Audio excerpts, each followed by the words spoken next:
없던 저였습니다. 저는 오로지 저만 보는 엄마와 단 둘이 살고 있었는데 엄마가 허리가 좋지 않아서 일을 잘 나가지 못해서 저희 집은 가난에 시달릴 수밖에 없었습니다. 어차피 돈 때문에 대학에 가지 못할 것을 알았으니 꿈도 없었고 공부도 하고 싶은 마음이 없었습니다. 돈이 없는 유년 시절을 겪어본 사람들이라면 알 겁니다. 뭘 하든 꿈을 꾸는 것 자체가 다 돈이 든다는 것을 아니까 무언가를 하고자 하는 의욕도 생기지 않고 그냥 애초에 포기를 해버리는 습관이 들었습니다. 그래서 행복하지도 않았고 그냥 어쩔 수 없이 살아야 하니까 살아간다는 생각이었던 것 같아요. 일단 나라에서 정해준 의무 교육인 고등학교까지 졸업한 다음에 저는 집 근처의 편의점에 아르바이트를 하게 됐습니다. 야간이 시급이 더 세다고 해서 일부러 저는 야간 일까지 하게 됐죠. 무서운 것만 빼면 오히려 야간이 일이 더 어렵지는 않았기 때문에 저는 그렇게 힘들지 않게 일을 할 수 있었습니다. 하지만 자영업자분들은 아시겠지만 종종 상상도 하지 못할 진상들이 오곤 합니다. 야간 시간이라서 특히나 술에 취한 분들이 많이 오시는데 정말 저는 이 세상의 별난 인간들을 편의점 알바를 하면서 많이 만났습니다. 갑자기 저한테 오더니 밥솥을 고쳐달라고 하는 할아버지부터 시작해 어설픈 화장으로 어른인 척하는 청소년들, 그리고 벼랑간 저에게 연애 상담을 하려는 여자, 그리고 외상을 해달라고 하는 아줌마 등등 세상에는 정말 별별 사람이 다 있다는 것을 알게 됐습니다. 뭐 그런 사람들이 자주 오지 않기 때문에 애교로 넘길 수 있었지만 그 중에서도 가장 문제이자 단연 최고는 바로 막걸리 할아버지로 꼽고 싶습니다. 항상 오시면 막걸리를 사 드시기 때문에 제 딴에는 막걸리 할아버지라고 부르고 있습니다. 참 잘 어울리는 모양새였어요. 막걸리를 사발로 들이키시며 얼굴이 시뻘겋게 달아오르곤 딸꾹질을 하셨습니다. 점장님께서는 특히나 이 할아버지를 치가 떨리게 싫어하시더라고요. 항상 야외 테이블에서 술을 드시곤 하는데 먹고 난 뒤에 제대로 치우지도 않고 반말로 화를 내시기도 하거든요. 하면서 감정의 기복이 크셨던지 언젠가는 배시시 웃고는 했습니다. 참으로 인생지사 세옹지마인 것이요. 이런 꼴로 산다고 해서 언제까지나 이런 꼴로 살란 법도 없고 항상 희망은 있는 법이니 꿈을 잃지 않고 노력으로 문을 두드리며 사는 것이 최선이요. 이루어지든 이루어지지 않든 기회는 준비된 자에게 오는 법이니까.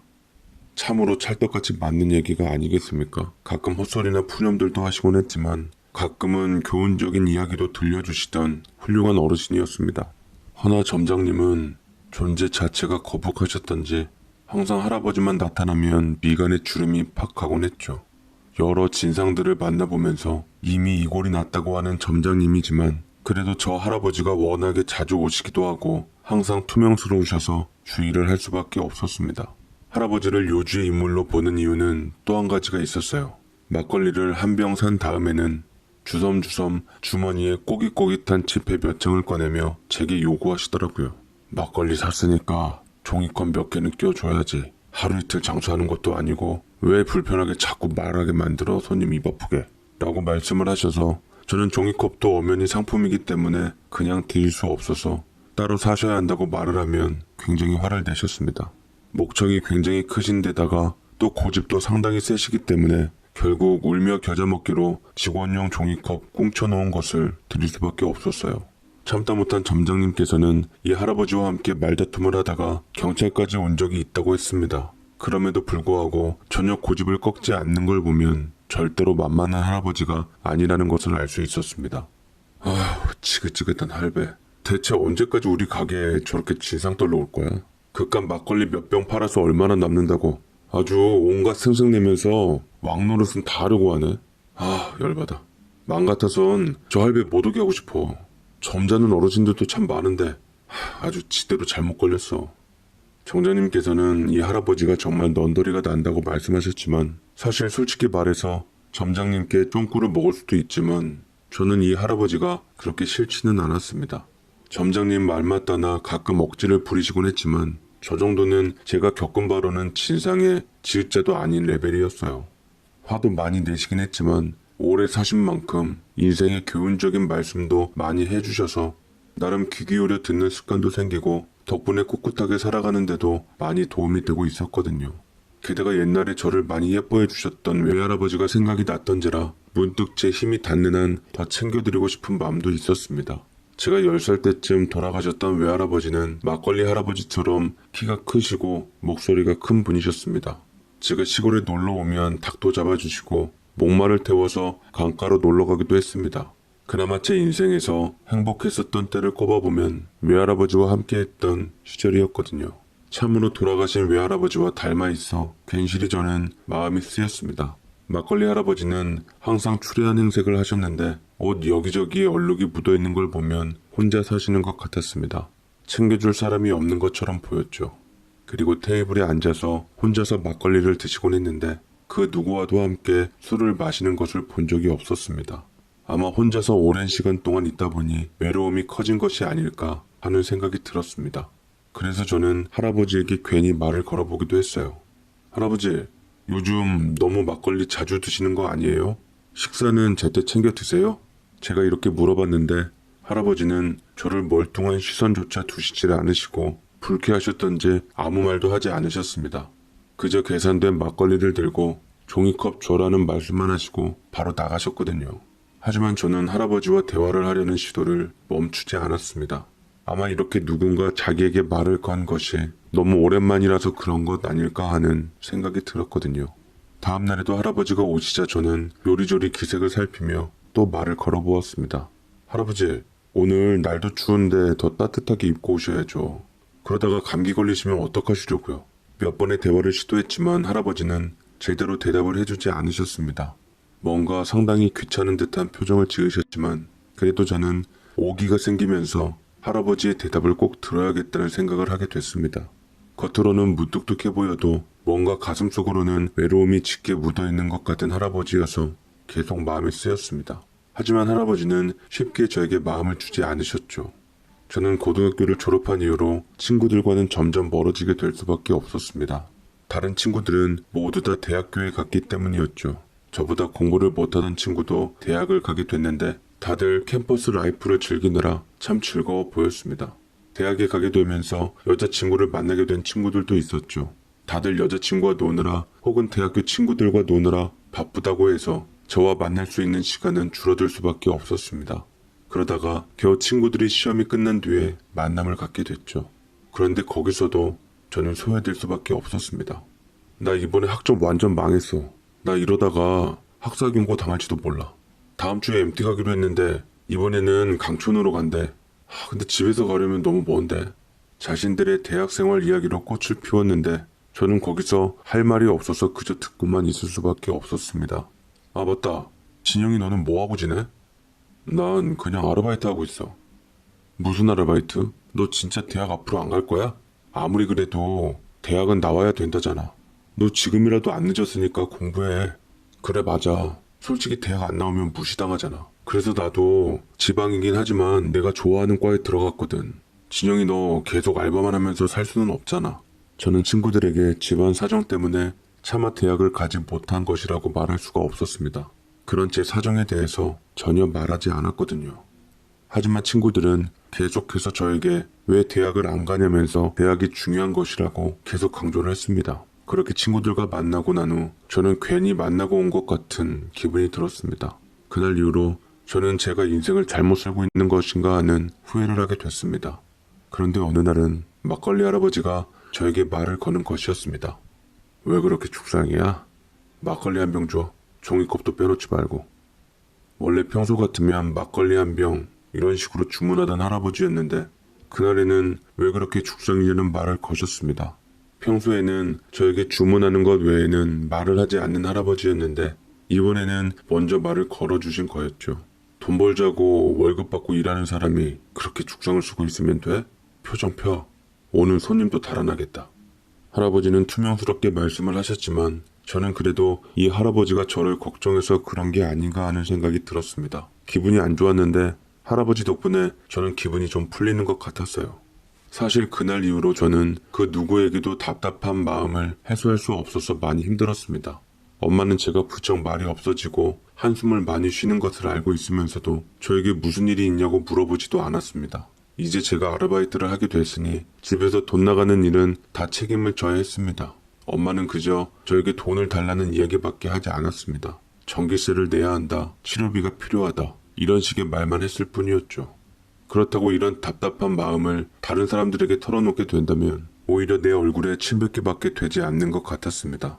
고등학교 때 아무리 친하게 지낸 친구라고 하더라도 졸업을 한 후에는 결국 이렇게 사이가 멀어질 수밖에 없더라고요. 인생이라는 것이 원래 이런 건지 정말 많은 회의감이 들었습니다.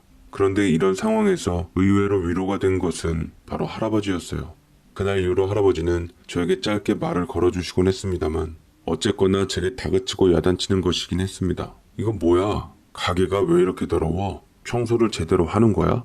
아이고, 젊은 친구가 요령만 들어선 내가 사장이었으면 자네는 당장 해고다. 월급 받으면서 돈값 못하는 직원을 고용해서 뭐해? 안 그래?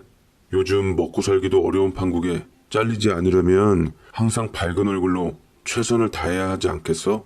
라며 이런 식으로 구구절절 잔소리를 하는 날도 있었지만 또 어떤 날에는 평소 사지 않는 소세지 간식거리를 계산을 해드렸는데 갑자기 뜬금없이 너 먹어라고 하신 후에 나가셨던 거였죠. 저에게 간식용 길쭉한 소세지 1+1 제품을 사서 하나 먹으면 정없다며 2개 다 먹으라며 껍질까지 벗겨주시곤 말이죠. 이 이야기를 점장님께 하니 믿지 않으셨습니다. 저 할아버지가 그럴 분이라고 전혀 상상도 하지 못했기 때문이었죠. 저는 그날 이후로 할아버지가 조금이나마 저에게 마음을 연 것이 아닐까 싶었습니다. 그래서 유통기한이 아슬아슬하게 남은 도시락이나 우유 몇 개를 몰래 챙겨드리곤 했습니다. 원래는 그렇게 하면 안 되는 거라고 하지만 그래도 식사도 잘 안 챙겨 드시는 것 같아서 괜히 마음이 좀 그랬거든요. 할아버지는 그런데 또 여기서 확실한 자신의 성격을 보여주셨습니다. 먹어보고 맛이 없으면 바로 안 드시는 고급적인 입맛의 소유자셨습니다. 뭔 놈의 도시락 반찬이 이렇게 짜고 맛이 없냐. 아휴, 요 진미채 반찬은 왜 이렇게 텁텁해? 그리고 소고기는 식감이 왜 이래? 메추리알은 달달하니 먹을 만한데 김치는 시다 못했어. 무나물은 짭조름하니 괜찮구먼. 아휴, 이렇게 맛없어가지고선 이게 무슨 돈 4,000원이나 받아먹어? 아무래도 고객으로서 항의 전화를 넣어야겠구만. 알고 이렇게 만들면 천벌 받을 것이고 모르고 만들면 알려줘야 더 맛있고 좋은 도시락이 나오지 않겠나. 공짜로 얻어드시면서 야무지게 고객의 민원까지 제기하시겠다는 할아버지께 딴에는 어이없기도 했지만 상황이 재밌게 느껴졌습니다. 이렇게 간혹 자기 마음에 안 드는 반찬이 있는 건 과감하게 버리시며 거칠게 의사표현을 하셨습니다. 할아버지는 대체적으로 달달한 것들을 좋아하셨지만 매운 반찬이 들어가 있는 건 안 좋아하셨어요. 저는 그래서 맵지 않은 반찬으로만 구성된 도시락이나 삼각김밥을 드렸습니다. 저는 할아버지가 공짜로 받는 거라고 해서 굽신거리거나 싫어하는 거라도 억지로 드시지 않는 그런 면이 오히려 더 편하게 생각이 됐습니다. 괜히 사람을 미안하게 하지 않는 그런 할아버지의 뚝심이 저에게는 오히려 더 편하게 느껴졌기 때문이었죠. 점장님은 이렇게 챙겨드려봤자 할아버지가 별로 고마워하지도 않는데 뭐하러 마음을 쓰냐고 하셨지만 저는 할아버지가 그저 잘 드시는 것만 봐도 참 기분이 좋았습니다. 저의 지루한 삶에 있어서 그나마 재미있는 게 바로 할아버지였거든요.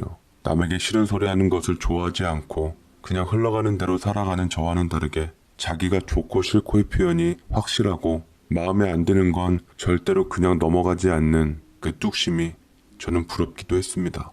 언제 한 번은 저희 편의점에서 딱 봐도 고등학생인 것 같은데 알코올을 달라는 애가 있었습니다. 물론 신분증은 없었죠.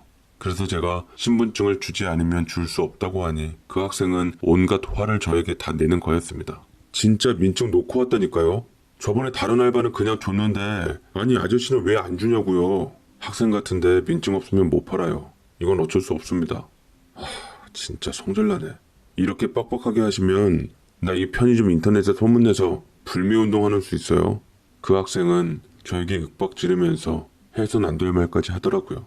하지만 이런 식으로 잘못하다간 영업정지가 되는 사례가 너무 많았거든요. 도덕적으로 바람직하지도 않고요. 내 동생 같았으면 가만두지 않았을 텐데 어쨌든 손님은 손님이니 제가 팔지 않는 것 외에는 따로 취할 액션은 없었습니다. 점장님은 뒤에서 눈치를 보다가 잘했다며 든든하다고 했고 앞으로도 저에게 꼭 신분증을 확인하라고 하셨습니다. 그 이후에도 그 학생이 오기가 발동했는지 또 찾아오며 같은 건으로 제게 시비를 걸기 시작했습니다.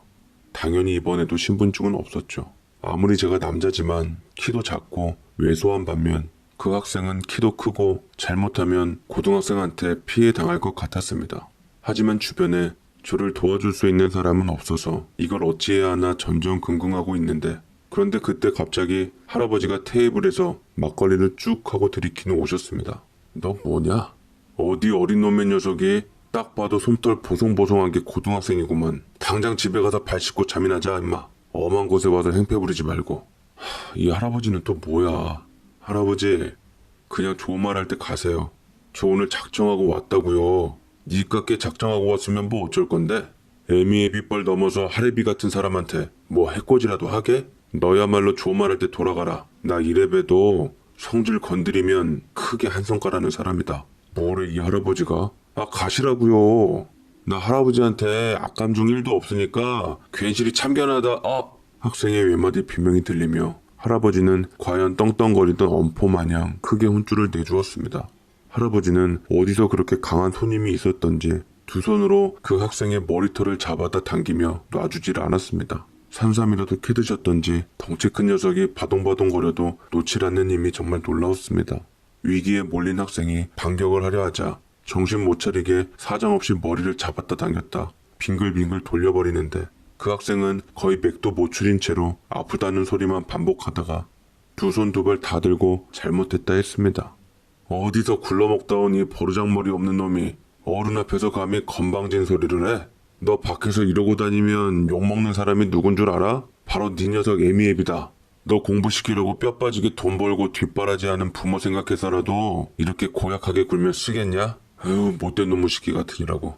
너 같은 놈은 아주 혼쭐 좀 더 나야 돼. 결국 그 학생이 싹싹 빌고 눈물을 쏙 빼놓은 후에야 겨우 할아버지에게 풀려날 수 있었습니다.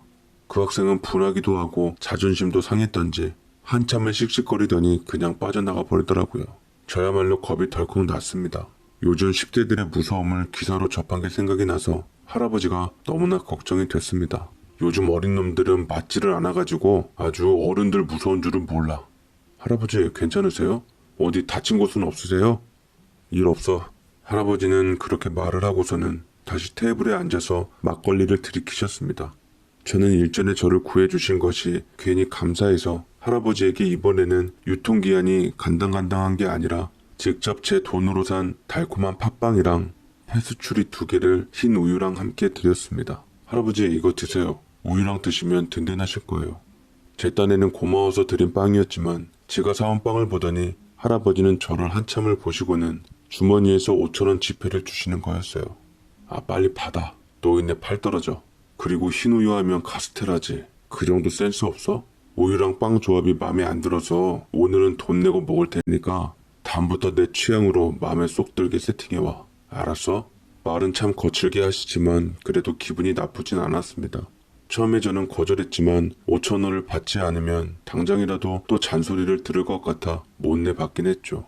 그리고 그 5,000원을 저는 아직도 할아버지와의 추억으로 간직한 채 액자에 넣어 소중하게 간직하고 있답니다. 12시간 동안 아르바이트를 하고 집에 와서 자고 그렇게 쉬다가 다시 일을 가는 그런 생활의 연속이었던 저는 앞으로 뭘 해야 할지 많은 고민이 들기 시작했습니다. 제가 고등학교 시절 공부를 못하는 편은 아니었지만 대학을 못 가니 그동안 헛공부했다 싶은 후회가 들어 현실에 대한 자괴감에 빠지게 되었습니다.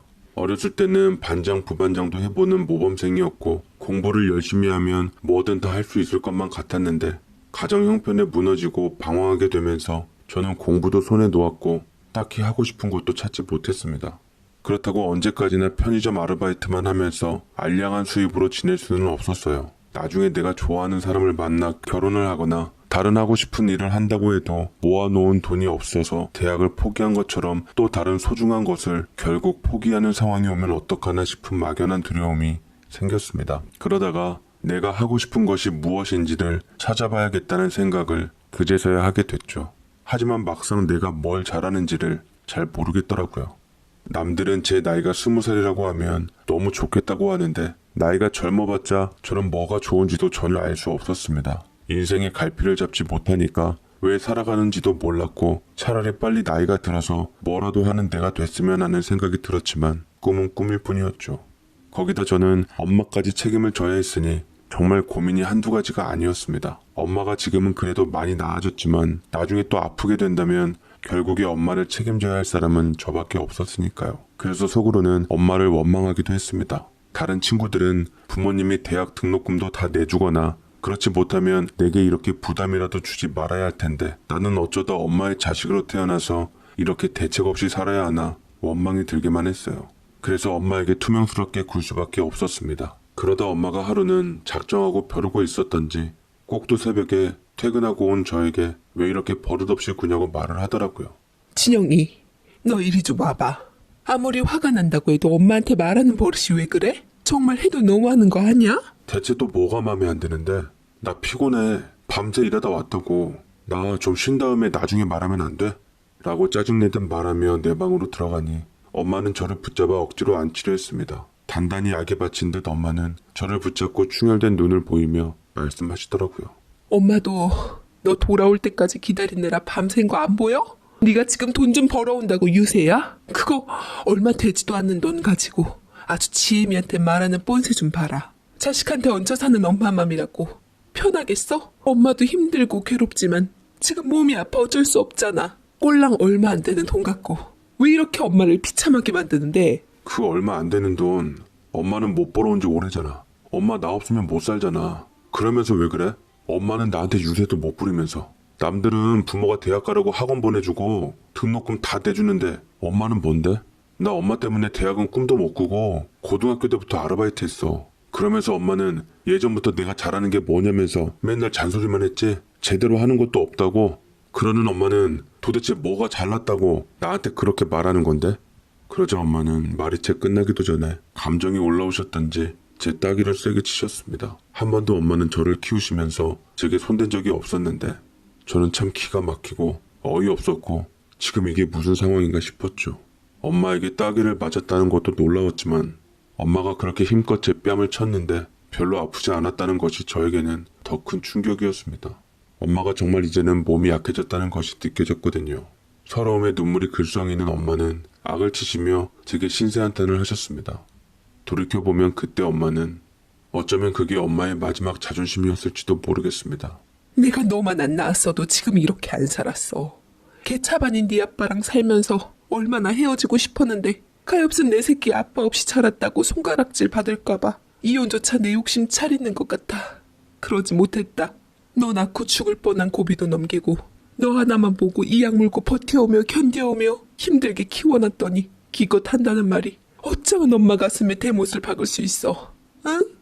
네가 어떻게 엄마한테 그럴 수가 있냐고. 벽에 팔을 기대며 간신히 중심을 잡는데 밀려드는 죄책감과 동시에 보기만 해도 짜증이 솟구치며 치가 떨리기 싫어서 저는 바로 집을 나가버렸습니다. 엄마가 눈물을 뚝뚝 흘리면서 화를 내는 것을 보는 게 너무나 힘들었어요. 사실 제가 딱히 의욕도 없이 사니까 이런 인생이 펼쳐진 것인데 어쩌면 비겁하게도 모든 것을 엄마 탓으로 돌리는 것만 같아서 제 자신이 너무나 한심하게 느껴졌습니다. 그날부터 저는 집을 나온 다음 찜질방에서 숙식을 하면서 지냈습니다. 집에는 왠지 들어가고 싶지 않았거든요. 그렇게 집을 나온 지 한 일주일쯤 됐을 때였습니다. 제가 야외 테이블을 치우고 있을 때였는데 할아버지가 갑자기 야 하고 저를 부르시더라고요. 딱 보니 집 나온 가게일세. 꼬라지가 아주 산발이야 산발. 할아버지 돗자리 까셔도 되겠네요. 어떻게 아셨어요? 제가 거울 보면 똑같은데. 집도 나와본 놈이 다 알지. 너는 딱 보니 천성이 물러서 집 나와서 살 사람이 못 돼. 모질게도 못하고. 집을 나가는 데에는 다 이유가 있는 건 알지만 그래도 걱정하는 가족들 생각해서라도 집에 들어가는 게 마땅치 않겠냐? 할아버지는 어지러워진 제 마음을 누구보다 척하니 알아채시고는 이런저런 피가 되고 살이 되는 긴 이야기를 해주셨습니다. 제가 집을 나온 후 엄마나 저나 서로에게 큰 상처만을 남겼던지 전화 한 통 하지 않는 상태였고 저는 괴로운 현실을 털어놓을 사람이 없어서 그저 혼자서만 전전긍긍하고 있었는데 할아버지께서는 웬만한 상담과 저리 가라 하실 만큼 탁월한 언변으로 제 맘을 다독이셨고 이내 종이컵 하나 더 가져오라고 하시더라고요. 저는 근무 중이기도 했고 할아버지의 마음만 받고 싶어 거절했습니다. 죄송해요 할아버지. 마음만 받을게요. 저 일하는 중이라서 술 마시면 안 돼요. 이 시간대에 사람 거의 없는 거 알아. 그냥 딱 한 잔만 마셔. 사내 녀석이 술 한 잔 마시고 갈 것도 아니고 오늘만 딱 마셔 봐봐.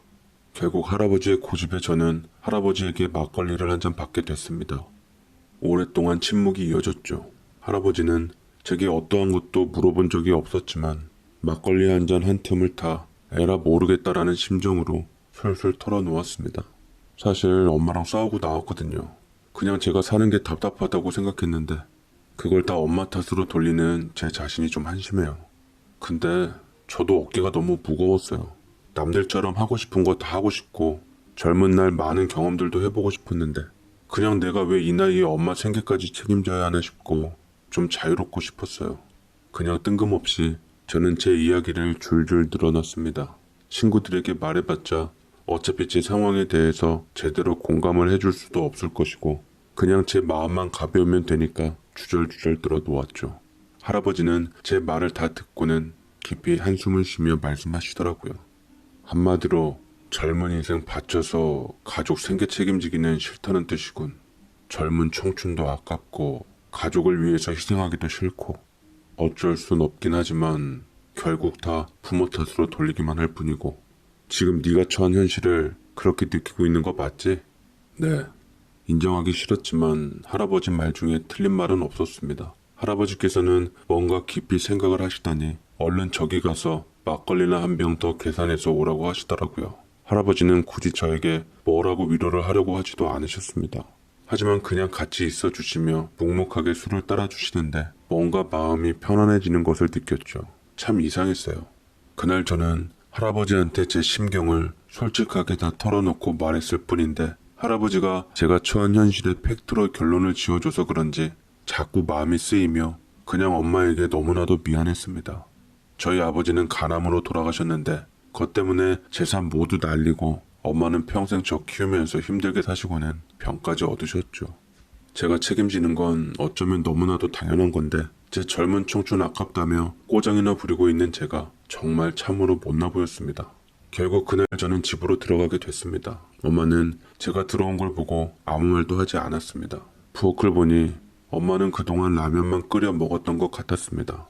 아직 설거지가 되지 않는 냄비에 쓰레기 봉투 안에는 라면 봉투들이 가득 들어있었죠. 다음날 잠을 잔 뒤에 일어나 보니 엄마는 저를 위해서 조개 미역국을 끓였더라고요. 제가 조개를 넣은 미역국을 좋아하거든요. 그게 나름 엄마의 화해 방식이라는 것을 한 저는 미역국을 싹싹 긁어 먹었습니다. 그동안 불편한 찜질방에서 자느라 몸도 많이 피곤했는데 집에서 자니까 간만에 피로가 다 풀리도록 잘 수 있었습니다. 저는 그날부터 누구 탓도 돌리지 않기 위해 스스로 다시 일어서며 대학을 가기 위해 뒤늦게나마 수능 준비를 하기로 마음을 먹었습니다. 꼭 대학을 가는 것은 아니라고 해도 뭔가 목표로 잡고 싶은 것이 있었거든요. 그래서 일을 하면서 틈틈이 공부를 하기 시작했습니다만 오랜만에 하는 공부가 잘 되지 않아서 약간 애를 먹기도 했습니다. 할아버지는 카운터 위에 문제집이 놓인 것을 보고는 쿨하게 공부 열심히 해라고 말씀하시고는 나가셨죠. 그게 또 할아버지만의 응원 방식이구나 싶어서 저는 든든한 마음이 들었습니다. 확실히 뭔가 해야겠다는 마음을 먹고 목표가 생기니까 그동안 무료하게 시간만 흘러가는 것 같았는데 좀 더 값지게 살아가는 느낌이 들었습니다. 전에만 하더라도 제 자신이 참 한심하고 인생이 허무한 것 같았는데 몰입을 할 수 있는 것이 생기니까 확실히 그런 잡생각이 줄어들더라고요. 그래서 저는 쉬는 날이면 카페에 가서 열심히 공부를 하곤 했습니다. 그런데 제가 카페에서 공부를 하고 있는데 어디서 밖에 익숙한 목소리가 들렸습니다. 그 목소리의 주인공은 바로 막걸리 할아버지였죠. 할아버지와 웬 낯선 중년의 아저씨와 그 아저씨의 부인으로 보이는 중년 여성이 앉아 있었습니다. 중년 아저씨는 할아버지에게 반쯤 사정하는 듯 하면서도 제 할 말 다 쏟아붓고 있었습니다. 아버지, 저희 사정 뻔히 아시면서 어떻게 그런 말을 하실 수 있으세요? 정말 저한테 미안하지도 않으세요? 미안? 미안이라고? 내가 도대체 니들한테 뭘 어디까지 해줘야 되냐? 너 그 잘난 똥통 대학 등록금 다 내주고 결혼한다고 집 사주고 사업한다고 건물 팔고 그렇게까지 해줬으면 고맙다고 해야지. 네 애비 거주까지 벗겨먹으려고 그러냐? 그 돈 난 죽어도 못 준다. 허구한 날 제 힘으로 독립할 생각은 없고 애비 돈 뜯어가는 너 같은 자식 필요 없어. 라고 딱 잘라서 거절하자 이번에는 중년 부인이 아저씨 대신 작심하고 나섰죠. 아버님, 저희 사정이 오죽딱하면 이래요. 지금 애들 학비도 못 내게 생겼어요. 부모가 능력이 없으면 당연히 조부모님이 손주들 다 걷어주시는 건 인지상정 아니에요? 이 뭔 개가 풀 뜯어먹는 소리냐? 애미애비 노릇을 못할 거면 자식을 낳지 말아야지. 손주들도 이젠 다 컸으면 스스로 등록금 내고 맞벌이하게 해야 하지 않겠냐. 부모가 등록금 못 내줘도 열심히 공부하면서 지가 지 돈으로 대학 가려고 하는 젊은이들도 널렸는데 요즘 애들 중에 그런 애들이 어디 있어요? 무슨 쌍팔년도 얘기를 하시고 계시냐고요. 부모 도움 못 받으면 애들이 어떻게 살겠어요? 왜 없냐? 부모가 일절 도움 안 되고 오히려 자기가 부모를 책임지는 애들도 있어. 그런데 너네는 그 나이 먹도록 아직도 정신 못 차리고 이제 니들 자식까지 나한테 책임지라며 난리 부르스인 거냐? 평소 등 따시고 배부를 땐 부모 나 몰라라 하더니만 돈 떨어지고 아쉬운 소리 할 때만 찾아오는 것이 자식이랍시고 할 짓이냐? 그놈의 돈. 아버지가 우리한테 돈 아니면 해줄 역할이 뭐가 있는데요. 그렇게 돈 차고 넘칠 만큼 버셨으면서 돈 하며 야박하시니까 우리 어머니 그렇게 불쌍하게 돌아가신 거잖아요. 우리들도 어머니처럼 마음고생 깨깨 시켜서 저 세상 보내야지 마음이 편하시겠어요? 뭐라고? 네가 어떻게 애비한테 그런 말을... 내가 정말 세상 헛살았구나. 헛살았어. 처자식 벌어먹여 살리려고 악착같이 바깥에서 돈만 벌 줄 알았지. 정작 자식 농사를 아주 개판으로 치웠어. 카페에서 그 세 분이서 말하는 대화는 먼 곳에 있는 저에게도 다 들릴 정도였습니다. 그나마 사람이 없는 오후 시간대여서 다행이었죠. 대화를 엿들어 보면서 알 수 있었던 것은 할아버지께서 가족들에게 무심한 성격이어서 가족들이 많은 상처를 받았다는 거였습니다. 특히 할아버지의 부인이셨던 분이 병을 얻으셨는데도 항상 삼시세끼 밥상을 받으셨다고 하는데 아저씨 말로는 그게 그토록 돌아가신 어머니에게도 자식들에게도 한이 남았다 합니다. 그놈의 돈 버시느라 할머니의 임종도 제대로 지키지 못하셨고요. 그 얘기까지 나오자 할아버지는 더 이상 화를 내지 못하셨습니다. 그저 죄책감에 고개를 푹 숙이실 뿐이셨죠. 금부치와 명품으로 도배한 자식들은 할아버지를 찾아온 것이 이런저런 돈을 부탁하기 위해서 나온 것 같은데 앞뒤 얘기를 가만히 듣자니 막걸리만 쳤던 할아버지가 대단한 자산가였던 것 같았습니다. 건물 어쩌고 저쩌고 나오는 거 보니 그동안 제가 알았던 모습은 이미 산산조각이 난 상태였죠. 편의점에서 제가 드렸던 유통기한 임박한 도시락으로 식사를 해결하던 할아버지의 모습과는 너무나 달랐기 때문이었습니다. 아버지, 제발 부탁드려요. 저라고 이렇게 살고 싶어서 이렇게 살겠어요. 이제까지 아버지 돈으로 살게 했으면 끝까지 책임지셔야죠. 어차피 저 세상 가시면 다 자식에게 물려주는 돈 미리 좀 땡겨주는 셈 치면 안 돼요? 시끄럽다. 날 다신 찾아오지 말아라. 네 애미 나 때문에 불쌍하게 저 세상 간 얘기까지 들먹이면서 내 가슴에 대목 받고 어떻게 그 입에서 돈 얘기를 꺼낼 수 있단 말이냐. 앞으로 나는 니네한테 줄 돈도 없고 그럴 마음도 없으니까 앞으로 볼 일 없었으면 좋겠구나. 할아버지는 그렇게 말씀을 하신 뒤에 카페를 빠져나가셨습니다. 그리고 남은 그 두 분들은 한숨을 푹 쉬시며 계획된 것이 어그러졌던지 둘이 아주 난리가 아니었습니다. 아버님이 저렇게 강경하게 나오시는데 어떻게? 그러니까 돌아가신 어머님 얘기는 왜 꺼내가지고 아버님 마음을 들쑤시냐고. 예전에 몇 번 먹혔으니까 이번에도 먹힐 줄 알았지. 차라리 그럼 이 기회에 우리가 아버지를 모신다고 할까? 그래야지 날 믿고 몽땅 내줄 것 아니냐고. 어떻게 그래? 아무리 돈이 좋아도 난 절대 그렇게 못해. 아버님 성미 까다로우신 거 당신도 잘 알잖아. 세상 그 누구도 우리 아버님 모시고는 못 살 거라고. 진짜. 자기가 이렇게 만들어놨으니까 계획 다시 세워. 아버님한테 어떻게 해서든 돈 받아내야 된다고. 제 3자가 듣자 해도 그 두 분은 진상 중에 최고봉이었습니다.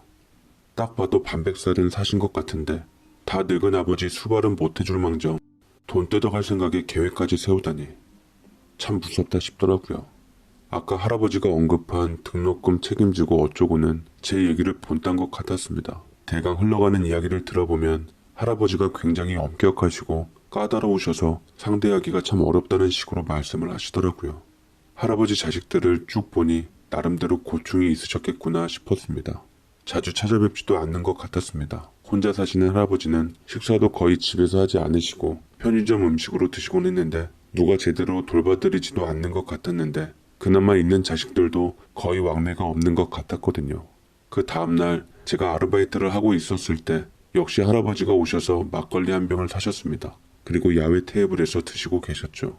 제가 옆 테이블을 치우려고 하는데 할아버지가 또 저를 부르셨습니다. 네 부모 원망 안 하냐? 아무리 낳아준 엄마지만 너 젊은 청춘 다 앗아가며 기대고 생계를 책임지는 가장 역할도 떠넘겼는데 어떻게 집으로 다시 기어 들어갈 생각을 했어? 엄마잖아요. 저도 힘들어서 할아버지에게 별 말씀 다 드렸을 때 할아버지가 콕 집어 말씀해 주시니 불편하고 엄마한테 죄송하고 하더라고요. 어쨌거나 엄마가 절 이렇게 힘들게 낳아주시고 길러주셨는데 모른 척하는 것도 마음 아플 것 같더라고요. 그렇다고 더 이상 누구 탓도 하기 싫었고 원망하는 것도 싫어서 나중에라도 성공하려고 공부 다시 시작했어요. 원래 어렸을 때부터 돈 없는 게 일상이었고 고등학교 때부터 아르바이트해서 제 용돈 벌고 다녔는데 새삼 엄마 조금 더 도와준다고 해서 크게 달라질 것은 없어 보이더라고요. 이번에는 할아버지가 저를 하염없이 보시며 많은 생각을 하시는 듯 했습니다. 아주 자그만 목소리로 잘 자랐구나 라고 하시는 듯 했어요. 할아버지는 막걸리 한 통을 다 비우시더니 저에게 열심히 살아라는 말을 남기고 처음이자 마지막으로 다정한 미소를 남기고 가셨습니다. 할아버지의 미소가 너무나도 인자하고 자상했던지라 저는 홀린 듯 멍하니 바라보다가 뒤늦게 인사 안 한다고 혼쭐이 날까 싶어서 또 오세요 라고 대답했는데 설마 그게 마지막이 될 줄은 몰랐네요. 그 후로 전 할아버지를 계속 기다렸지만 몇 달이 지나도록 모습을 보이시지 않으셨습니다. 거의 매일 오다시피 하시는 분이 아무런 말도 없이 사라지니까 당연히 걱정이 될 수밖에 없었죠. 혹시라도 무슨 일이 생기신 건 아닌가 했는데 제가 할아버지의 댁을 알고 있는 것이 아니라서 찾아갈 수도 없었습니다. 내가 설마 하나 할아버지께 무슨 잘못을 했을까, 할아버지한테 실수를 한 건 아닌가 싶어서 이런저런 생각을 하며 할아버지를 기다렸건만 할아버지는 끝내 제게 모습을 드러내시질 않았습니다. 사계절이 흐른 후 제 나이가 1살 더 먹고 제대로 인생 준비를 해보려 편의점을 그만둔 후 그간 모은 돈을 엄마에게 모두 건네고서는 군대 갈 준비를 했는데 웬 낯선 아저씨 한 명께서 저희 집을 어떻게 알고 찾아오셨는지 저를 찾으며 기웃거리는 것이었습니다. 누군가에서 보았더니만 제게 변호사 명함을 내밀더라고요. 그분께서는 저를 보더니 인상착의를 확인하셨는데 손님들 계산해주는 모습의 제 사진은 딱 바깥에 있는 테이블에서 찍은 각도였습니다. 오진영 씨 맞으시죠? 요 앞 사거리 편의점에서 근무하시던 분. 네, 맞습니다만 절 무슨 일로... 사고친 일이 없어 변호사가 절 찾아온 게 이상할 따름이었고 어머니 역시 경계를 멈추질 않았죠. 변호사 아저씨는 어머니를 의식하셨던지 잠시 저를 가까운 카페로 같이 가자고 했고 우물쭈물 따라가며 차를 한 입 마시자마자 두둑하게 뭔가 담긴 듯한 검은색 비닐봉투를 건네주셨습니다. 할아버지가 내민 꼬깃꼬깃한 지폐처럼 꼬장꼬장하게 비닐봉투가 묶여져 있었는데 제법 묵직한 것이 이게 뭔가 싶었죠. 당장에 호기심에 열어보려 했지만 변호사가 저지하더라고요. 나중에 혼자 계실 때 열어보시는 게 좋을 듯합니다. 이건 김상범 사장님께서 오롯이 오진영 씨를 위해서만 남긴 유산이에요. 혹시 매일 편의점에서 막걸리를 사드시는 할아버지를 기억하시나요? 당연히 기억하다마다요. 제가 할아버지와 든 정이 얼마이고 얼마나 기다렸는데 할아버지 소식이 온 것 같아 저는 마냥 반갑기만 했습니다. 그때 처음으로 할아버지 성함이 김상범이라는 사실을 알게 되었어요. 저는 변호사를 붙잡고 할아버지 잘 계시냐고, 왜 요새 편의점에 안 오시냐고, 어디 편찮으시냐고 물었는데 변호사는 이윽고 어두운 얼굴로 씁쓸하게 말을 이어갔습니다. 김상범 사장님께서는 요 근래에 돌아가셨습니다.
그날 갑자기 심장의 지병으로 쓰러지신 뒤에 내내 자리에서 일어나지 못하셨는데 최근 들어 기적적으로 정신이 돌아오셔서 회복되는가 싶으셨어요.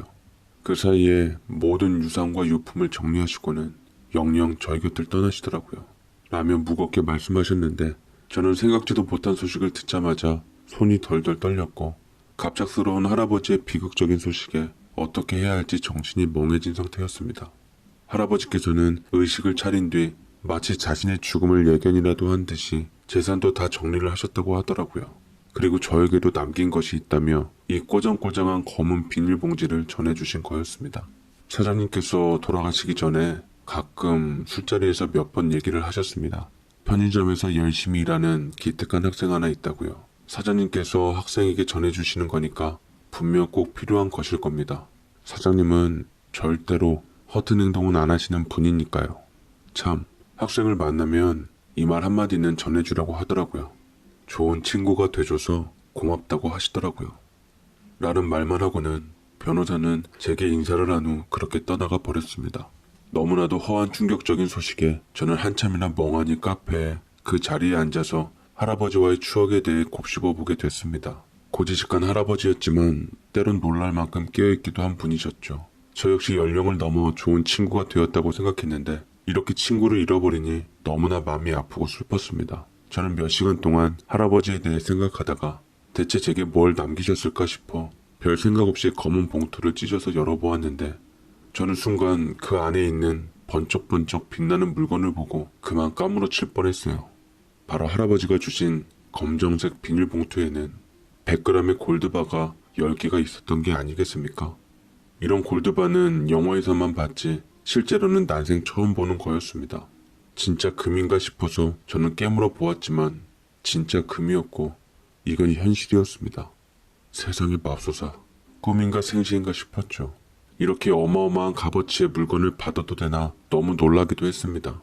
저는 금붙이를 알고서 주변 사람들을 의식한 후 재빨리 봉투에 다시 챙겼고 심장이 쿵쾅거리는 가운데 많은 생각을 하게 됐습니다.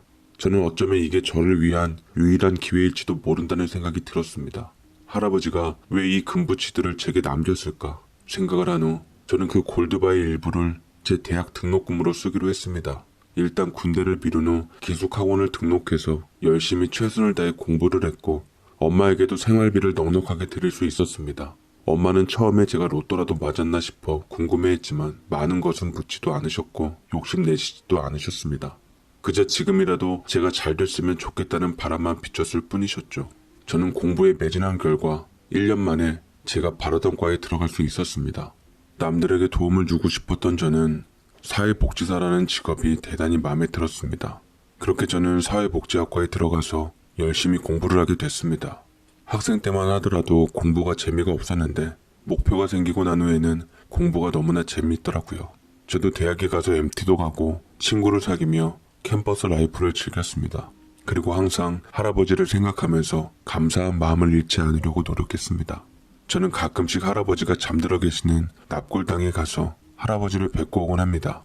할아버지의 납골당에는 거의 오는 사람이 없어서 그런지 허전하고 횡했지만 저는 꾸준히 납골당에 가서 그렇게 좋아하시던 막걸리를 한 잔 올리기도 하고 꽃다발도 사다가 드리기도 했습니다. 저에게 따뜻한 말 한마디 해주시지는 않았지만 저에게 할 수 있다는 용기를 불어넣어 주시고 결정적일 때 큰 도움을 주셨던 분이니 저에게는 평생 잊지 못할 은인이나 다름없는 분이시죠. 그리고 저는 이제 사회복지사가 되어 많은 분들이 더 나아질 수 있도록 돕고 있습니다. 제가 지금 일하고 있는 곳에 면접을 볼 때 저는 자기소개서에 할아버지와의 특별한 인연에 대해서 적었습니다. 저의 이런 이야기가 인상적이었는지 저는 무사히 합격을 하게 됐습니다. 사실 사회복지사로 사는 것이 쉽다고만 말할 수는 없습니다. 선배들에게 눈물이 쏙 빠질 정도로 혼이 나기도 했고 일도 생각 이상으로 어려웠습니다. 그냥 차라리 다 관둬버릴까 싶었지만 가끔 저에게 찾아와 감사하다는 이야기를 하는 분들을 보며 내가 이 직업을 선택하길 정말 잘했다는 생각이 들었습니다. 특히나 제가 일하고 있는 곳은 할아버지와 할머니 분들이 많으신데 그런 분들을 볼 때마다 괜히 막걸리 할아버지가 생각이 나곤 했습니다. 몸이 불편하시고 편찮으시니까 말을 거칠게 하시지만 그 누구보다도 따뜻한 마음을 지닌 분들이 많네요. 제가 도움을 드렸던 어떤 할아버지는 다음 날에는 자기가 늙어서 목소리만 커진다고 미안하다고 하시면서 저에게 간식거리를 몰래 전해주시더라고요. 다 늙어서 젊은이들을 힘들게 하는 것 같다고 하시는 분들을 보면서 저는 힘이 들기보다는 그저 이 분들을 위해서 내가 열심히 일해야지 하는 의욕이 생기곤 합니다. 디스크로 힘들어했던 엄마도 그동안 꾸준하게 치료를 하고 운동을 하시면서 이제는 많이 나아지셨습니다. 엄마는 제가 알아서 잘 컸다면서 저를 참 대견하게 생각하시더라고요. 등록금까지 자기가 해결을 해서 지금 이렇게 어엿한 사회복지사가 되었다면서 저를 참 자랑스럽게 여기시는데 제가 이렇게 살 수 있게 된 것도 다 할아버지의 도움이 있어서 가능했던 거라고 생각하고 있습니다.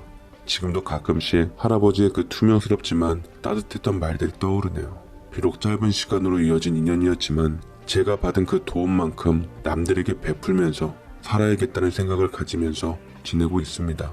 가끔씩 할아버지 할머니들이 무섭다고 말하는 동료들에게 항상 저는 이렇게 말하곤 합니다. 그분들이 살아온 인생이 투박했기 때문에 말이 거칠지만 그래도 한번 정이 들기 시작하면 그 누구보다 따뜻하게